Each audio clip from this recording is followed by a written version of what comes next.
अस्सलाम वालेकुम, welcome to नया दौर।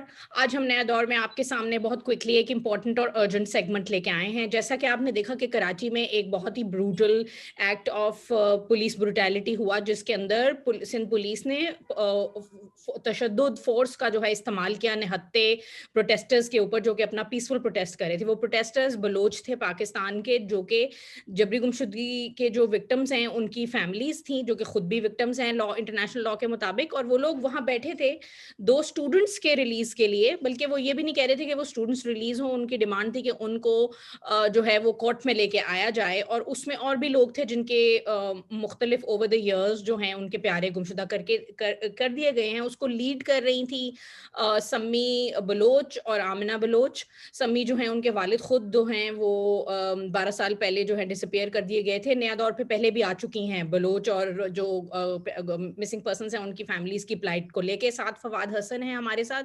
फवाद जो हैं वो जर्नलिस्ट हैं, नया दौर के लिए भी कंट्रीब्यूट कर चुके हैं, और वो जो है वहां पर कवर कर रहे थे, तो उसी दौरान वो खुद भी जो है डिसअपियर कर दिए गए। हम उसको, सॉरी, नॉट डिसअपियर, खुदा ना खास्ता, उनको भी वहां से कस्टडी में ले लिया गया। हुआ ये था कि हम उस वक्त लाइव खुद करना चाहते थे नया दौर से, और उतनी देर में मैसेज आया कि फवाद जो हैं कि वो अरेस्ट हो गए।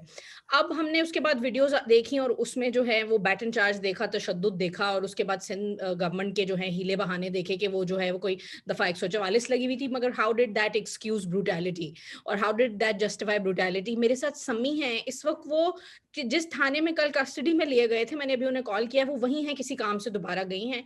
सम्मी, क्विकली, क्योंकि ये क्विक सेगमेंट है, आपके पास भी टाइम नहीं है, प्लीज बताइए कि कल जो हुई थी, एक तो ये कि इस वक्त आप आर्टिलरी मैदान थाने में क्यों हैं, और ये भी कि कल जो तशद्दुद हुआ उसमें आपके खुद हाथ पे चोट आई और जिस्म के ऊपर मार्क्स जो हैं, आपने बताया कि उसकी जो मारपीट के थे, कुछ उस तशद्दुद के बारे में बताइए जी। जी, बहुत शुक्रिया राबिया। जिस तरह आपने ब्रीफ किया, हमें जो है तकरीबन 3 दिनों से यहाँ पर 2 स्टूडेंट्स की जबरी गुमशुदगी के खिलाफ कैंप लगा था। इनके मुतालिबात नहीं सुने गए। फिर फैमिलीज ने डिसाइड किया कि वो सिंध असेंबली के सामने आएंगे। तो इसी पर जो है पुलिस ने दफा 144 का बहाना बनाकर तमाम मुजाहिरीन को जिस तरीके से मारना, घसीटना, लाठीचार्ज और प्रेग्नेंट खवातीन को वो उन्होंने धक्के मारे हैं। हमारे जो है लड़कियों के सरों से दुपट्टे तक छीने गए हैं, उनके पाँव में जूते तक नहीं हुए। मेरे अपने पाँव में जूते नहीं थे। जिस तरीके से मुझे उठाया गया, और मेरे पाँव हाथ जो है जख्मी हैं, जिनमें आप हल्के से जो है जहां पर मैं दिखा सकती हूँ, हो सकता है आप लोग देख सकते हैं। तो ये इंतहाई एक बदतरीन शक्ल में इसको जो है ये रवैया इख्तियार किया गया। ये पहली दफा नहीं हुआ है, इससे पहले भी 20 दिन पहले भी हमें जो है इसी सेक्शन के तहत हमें उठाया गया, इसी तरह हमें हरासान करके, हमें तशद्दुद करके इसी पुलिस स्टेशन लेकर आए जो इस वक्त मैं मौजूद हूँ, आर्टिलरी थाना में। तो इधर कल रात भी जो रवैया रखा गया वो बहुत जो है लंबी है, जिसको मैं इतनी ब्रीफली नहीं कह सकती हूँ कि हमें किस तरह कहाँ कहाँ उठाया गया, किस तरह के सवालात, कौन सी अब्यूजिव लैंग्वेज। और मेरी इवन छोटी बहन जो है महलब है, उसको मेरे आंखों के सामने इन्होंने अपने ऑफिस के अंदर थप्पड़े मारी है। मुझे जो सबसे ज्यादा हर्ट हुई है वो मेरी छोटी बहन के उन थप्पड़ों पर हुई है कि वो गुज़िश्ता 13 सालों से अपने वालिद की बाजियाबी के लिए जद्दोजहद कर रही है, लेकिन बगैर इसके कि ये रियासती अदारे उसको उसके बाबा तक पहुंचने में हेल्प कर दें, उसको सपोर्ट कर दें, बल्कि जब वो सामने आती है, आवाज उठाती है, तो उसके भी गाल पर थप्पड़े मारी जाती हैं। तो ये इंतहाई जुल्म और नाइंसाफी है। और हम जो है, हमारे मुतालबात भी जायज हैं। हमारा जो कल धरना था, जो एहतजाज था, वो भी कानूनी और आईनी था। और जिस तरीके से हमारे खवातीन और बच्चों को ये उठाकर लेकर आए, तकरीबन रात 2 बजे के बाद हमें यहाँ से रिहा किया गया। और इस दौरान हमारे बच्चों के मोबाइल फोन्स, कुछ के गोल्ड चेन वगैरह, कुछ बच्चियों की हमारी वॉलेट, उसी दौरान जिस तरीके से इनको ये घसीट कर लेकर आ रहे थे, तो उधर ये गिर गए। जो कि बहुत से बच्चियां कह रही हैं कि हमने अपने आंखों से देखा है कि इनके वॉलेट्स, इनके मोबाइल फोन वो पुलिस वाले उठाए हैं, उन्होंने अपने हाथों से। लेकिन अभी हम जो है 3 दफा इधर आए हैं आर्टिलरी थाना, हमें यहाँ दूसरे थाने में भेज दिया जाता है। उधर हम जाते हैं, वो कहते हैं हमारा एरिया नहीं है। तकरीबन 2 घंटों से हम इसी तरह जलील और ख्वार हो रहे हैं। सिर्फ ये हम कह रहे हैं कि आप इसके खिलाफ FIR काटें, ताकि ऐसा ना हो कि आप जिन जो है बच्चों के मोबाइल फोन्स गायब हैं और उस सिम नंबर पे कोई जो है एक्टिविटी गलत हो और आप आके दोबारा इन बच्चों पर एक्शन लें कि ये जो है कोई दहशतगर्दाना एक्टिविटीज में मुलविस थे, तो हमें जो है सिर्फ एफआईआर कटवाने के लिए 4 दफा जो है चक्करें लगवा दी गई हैं। ठीक है, ठीक है। अच्छा, एक जल्दी से ये बताइएगा कि आपको जो है कल इन्होंने फिर कहा कि आप यहाँ प्रोटेस्ट नहीं कर सकते दोबारा से सिंध असेंबली के बाहर, या क्या उनको कहा कि करेंगे ही नहीं? ये तो चले थोड़ी सा रिलीफ है कि डोडा और गुमशाद जो जो स्टूडेंट्स हैं वो रिलीज हो गए थे, मगर ये जो आप लोगों को क्या, जल्दी से क्विकली बताइएगा कि क्या उन्होंने कंसर्न आपके आगे कंडीशन लगाई है? जी, ये मैं नहीं समझती कि इन्होंने हमारी कोई हमें सपोर्ट की है या जो कुछ इन्होंने किया इस पर वो जो है रिग्रेट कर रहे थे, बल्कि एक तरफ मैं समझ रही थी कि हमें ब्लैकमेल कर रहे हैं।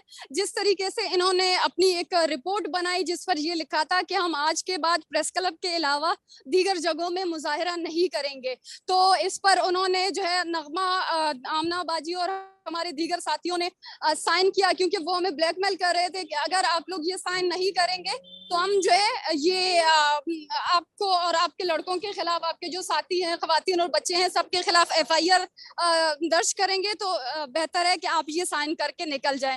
तो जिस पर मैं बिल्कुल राजी नहीं थी और मैं अभी भी कहती हूँ कि अगर हमारे मुतालिबात प्रेस क्लब के सामने नहीं सुने गए तो हम जरूर जाएंगे, जहाँ जिस कहीं भी जगह पर हुकूमती अदारों तक जहां कहीं भी हमारी आवाज नहीं सुनी जाएगी, हम उनके दरवाजों तक जाएंगे अपनी आवाज लेकर जाने के लिए।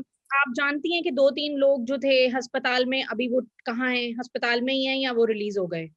जी, कल रात तो वो हॉस्पिटल में ही थे, फिर सुबह जो है चूंकि हमारी अपनी प्रेस कॉन्फ्रेंस थी तो सुबह हमने पूछा था, वो डिस्चार्ज होकर गई हैं, लेकिन अभी हम दोबारा उनकी खैरियत का पूछकर फिर आपको कंफर्म बता सकते हैं। और लड़के लड़के का नहीं पता, जो स्टूडेंट जो बेहोश हो गया था उसका नहीं पता? उसका हम लोग कल रात गए थे जिन्ना हॉस्पिटल में, उसे देखा था, वो हार्ट पेशेंट था, वो बहुत ही ज्यादा उस वक्त भी तकलीफ में था, तो हमने बहुत जल्दी कोशिश की कि इनको हम हॉस्पिटल तक पहुंचा दें।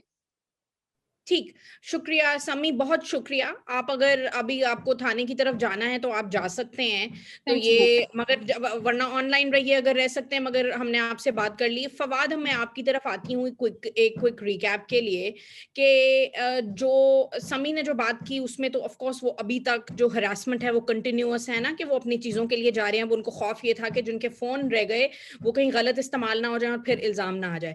तो आप कैसे ये हुआ, क्योंकि मैं और आप कोऑर्डिनेट कर रहे थे और आपने फिर अचानक से 8:27 पे मैसेज किया, I am arrested, and then you were offline. So can you please share exactly what you saw and what happened briefly? देखिए, हम जी, बहुत शुक्रिया, आपने मदद किया और समी बानो ने बहुत अच्छे तरीके से बयान किया है।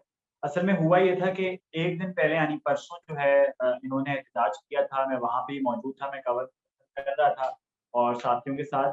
तो वहाँ ये हुआ था कि सीटीडी ने जो है इंटरवीन किया था, उन्होंने आके कहा था, उन्होंने नहीं, उन्होंने कहलवाया था कि हम एक लेटर आपको दे रहे हैं, आप यहाँ से सिट इन प्रोटेस्ट अपना खत्म करें, और ये लेटर है, ये इस बात की ज़मानत है कि हम आपके लड़कों के मुतालिक जो है आपकी मीटिंग कराएँगे सीटीडी के अफ़सरान से। क्योंकि सीटीडी का उनको ये कहा गया था, जब दोदा और शमशाद बलोच को लेके गए तो उन्होंने कहा था कि हम सीटीडी की तरफ से आए। तो उस जब ये हुआ तो 4 बजे कल ये लोग 3:30 बजे तक, मैं 3:30 बजे वहाँ पहुँच गया और मैंने देखा कि इनको लेके जाया जा रहे हैं, क्योंकि ये बड़ी पेशरफ़्त थी, एक कामयाबी थी कि दोदा और गमशाद के हवाले से सीटीडी वाले जो है वो मुलाकात करेंगे और देखते हैं कि क्या बात है। तो 3:30 बज गए, 3:30 से 5 बज गए, 6 बज गए और हुआ ये कि फिर उनको नहीं बुलाया गया। तो उस वक़्त ज़ाहिर-सी बात है फैमिलीज़ में गम-ओ-गुस्सा था। तो जब गम-ओ-गुस्सा था तो फिर ये हुआ कि इन्होंने मार्च करना शुरू किया है सिंध असेंबली की जानिब। तो सिंध असेंबली की जानिब जब ये मार्च किया है तो पहले उन्होंने रोकने की कोशिश की और कोई करीब जो है वो 7:30 बजे या 8 बजे हुआ ये कि फैमिलीज़ ने बोला हम सिंध असेंबली के पास जाएँगे। दुनिया भर में ये होता है कि पार्लियामेंट के सामने, एसएमपीज़ के सामने एहतजाज करने की इजाज़त होती है, लेकिन हमारे यहाँ सितम ज़रीफ़ी की इजाज़त नहीं होती। जब ये लोग गए तो वहाँ भी मामलात ख़राब हुए। मैं एज़ अ जर्नलिस्ट और एज़ एन एक्टिविस्ट वहाँ था, लेकिन मैंने सिर्फ़ ये कोशिश की कि बलोच तलबा को और तालिबात को बहुत बुरी तरह मारा जा रहा है। बहुत हैरानकुन बात है कि पीपल्स पार्टी जो दावेदार बनती है लिबरल और प्रोग्रेसिव पॉलिटिक्स की, उसके अंडर जो सिंध पुलिस काम कर रही है, इतनी बेदर्दी से मारना, हत्ता के प्रेग्नेंट खातून को लाते मारना, से मारना, बच्चों के कपड़े फाड़ देना, खवातीन के कपड़े फाड़ देना, बिल्कुल काबिल फ़हम और काबिल समझ बात नहीं है, बहुत खतरनाक बात। और उन्होंने अच्छा खासा तशद्दुद किया और फिर सिर्फ ये नहीं बल्कि थाने के अंदर जाके भी उनको हरासा किया, मोबाइल सबके ले लिए, मोबाइल वापस नहीं कर रहे थे। और कितनी तकलीफ़देह बात है कि महला जिनके वालिद साहब एक अरसे से जो है जबरी तौर पे लापता हैं, उनको उनको तशद्दुद का निशाना बनाया गया, उन्हें थप्पड़ मारे गए। ये शर्म का मकाम है। और सिंध पुलिस दावेदार और सिंध गवर्नमेंट दावेदार बनती है कि वो लिबरलिज़्म की कोई वैनगार्ड है, लेकिन उनके उस पे ये हुआ है। हम सब जानते हैं कि असल में पीछे कौन है और ये सब बेसिकली आउटसोर्स किया गया है, जो समझ आता है हमें कि सीटीडी को आउटसोर्स किया गया है। सीटीडी सिर्फ एक बहाना था, लेकिन बहुत खुशकिस्मती है दोदा और कमशाद की कि वो वापस आ गए, लेकिन अब भी ऐसे लातारत बच्चे हैं। उस एक बात मैं ऐड करना चाहूँगा कि सिर्फ कल के उस पे मौकूफ नहीं है ये बात के उनके साथ जो तलबा के साथ हो रहा है, मैंने इंटरव्यू किया और मैं इस पे रिपोर्ट भी करूँगा बहुत जल्द कि रेशियल प्रोफाइलिंग हो रही है बहुत खतरनाक तरीके की बलोच बच्चों और बच्चियों के साथ। उनको इन कराची यूनिवर्सिटी में साथ बैठने नहीं दिया जाता, उनके ड्रेस जो होते हैं बलूची ड्रेस होते हैं, वो देख के उनको उनकी प्रोफाइलिंग की जाती है, उनको हरासा किया जाता है, रेंजर्स करती है, मुख्तलिफ इदारे करते हैं, लाइब्रेरी में वो लोग नहीं बैठ सकते। तो ये मामला जब से ये ब्लास्ट हुआ है केयू का, सुसाइड बॉम्बिंग हुई है, उसके बाद से बहुत शिद्दत इख्तियार कर। ठीक, बहुत शुक्रिया। मैं सिर्फ़ अपने हमारे व्यूअर्स को बताती चलूँ कि हम एज़ लाइव रिकॉर्ड कर रहे थे and there is a power crisis and I was not ready और जो लाइट है वो इस तरह से चली गई, that's why the light looks weird. मैंने सिर्फ़ ये आपने थैंक यू आपने ये बात की जो सारी और पर्सपेक्टिव में डाली कि इन्होंने जो कपड़े हैं उनको देख के उनकी हरासमेंट और प्रोफाइलिंग जो है वो कंटिन्यूअसली जारी है। इट्स रियल क्योंकि ये मरियम नवाज़ जब पीडीएम रैली में गए 2021 में तो उन्होंने और 2021 में भी मिले और उससे पहले भी जो पीडीएम की रैली तो वो खुद बलोची ड्रेस पहन के और उन लोगों के साथ करके, तो वही बलोची ड्रेस जो है वो सिंबल है एक उन लोगों के लिए उसका एक आइडेंटिटी का भी और वो उनके कपड़े हैं।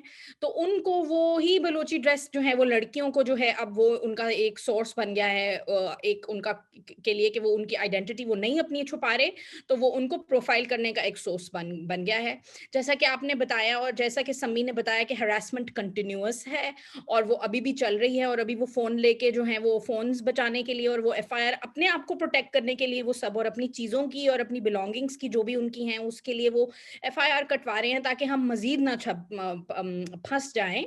मगर वो जो सिलसिला है उसमें स्टेट की तरफ से एक तो ब्रूटैलिटी है और कोई जो पुलिस है वो कंटिन्यूअसली एक्सक्यूज़ेज़ दे रही है और उसको उनको सपोर्ट भी थोड़ा बहुत भी नहीं कर रही। आपने कहा कि सीटीडी वाली बात जो आपने एक्सप्लेन किया वो तो है ही और जो पीपीपी की तरफ से जो आया कि जी ये 144 लगी हुई थी और वहाँ नहीं कर सकते थे और अब उन्होंने बिलावल भुट्टो जो हैं उन्होंने एक दे दिया है इंस्ट्रक्शन कि हाँ वो देखें कि औरतों ने क्यों उनके साथ इस तरह से किया, राइट?